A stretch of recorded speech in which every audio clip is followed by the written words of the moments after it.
Alright, what is up everyone? In this video, I'm going to show you guys how to crop a image in Canva. If this guide helps you out, leave a like and comment for the algorithm, but do not subscribe to me. First, we're going to just open our project, and here we have an image added. If you need to add an image, just go to uploads and you can add any image you want by files or dragging and dropping it. But here we have our cow here that we want to crop. Let's say we don't want our tail in the picture. All we're going to want to do is go up to the top after clicking the cow and we go to crop.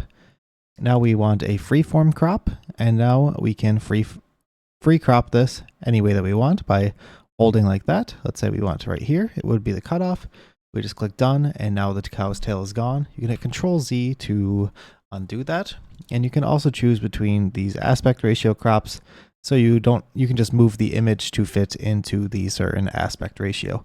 So like right here, we just want our 1:1 aspect ratio of the cow. And yeah, that would cut off the image like that. That is how you crop a image in Canva. Do not subscribe to me, but have a marvelous, marvelous day.